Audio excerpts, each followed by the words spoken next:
แล้วท่านผู้ชมสำหรับคู่สุดท้ายอยู่ในหอบที่ส่งเป็นการพบกันระหว่างเรือส่วงของแผนกศึกษาธิการและกีฬาแขวงหลวงพระบาง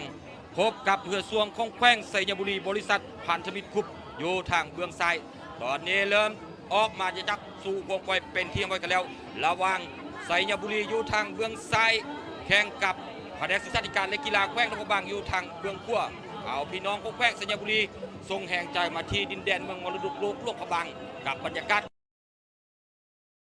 ของการแข่งขันสวงเรือประเพณีอยู่ที่ยืนนำขานของแขวงหลวงพระบางในปีนี้ไสยบุรีเพิ่นก็ได้นำเอาเรือสวงของตัวเองเข้าร่วมการแข่งขันโดยเฉพาะแมนยูในฮอบนี้ต้องมาพบกับแผนกศึกษาธิการและกีฬาแขวงหลวงพระบางอยู่ทางเบื้องขวาว่าจังได้กับว่าและตอนนี้เริ่มเข้าสู่การตั้งหลักพวกเขาสังเกตเห็นว่า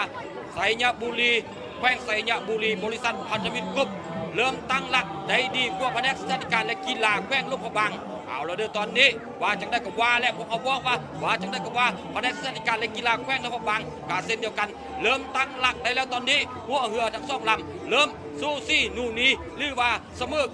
อกันเข้ามาแล้วตอนนี้ระหว่างแขวงไสยบุรีอยู่ทางเบื้องซ้ายต้องมาพบพอกับแผนกศึกษาธิการและกีฬาแขวงหลวงพระบางอยู่ทางเบื้องขวาตอนนี้แผนกศึกษาธิการอยู่เบื้องขวาไสยบุรีเบื้องซ้ายเป็นคู่สุดท้ายในรอบที่2ก็คือมี8คู่ด้วยกันซึ่งคู่นี้เป็นเรือที่ยังรอท่าจากทางคู่อยู่ในรอบที่1ผ่านมาแล้วซึ่งคู่นี้เป็นเรือยังทั้งสองมาพบกันแผนกศึกษาธิการกีฬาแขวงซึ่งอยู่เบื้องขวาไสยบุรีอยู่เบื้องซ้าย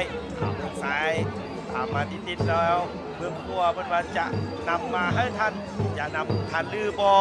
ทางแผนกศึกษาของพวกเราใส่เสื้อสีแซดใส่ผ้าบัดหัวสีแซดเนาะก็คือเป็นแผนกศึกษาที่การและกีฬาแขวงอยู่เบื้องขวาไสยบุรี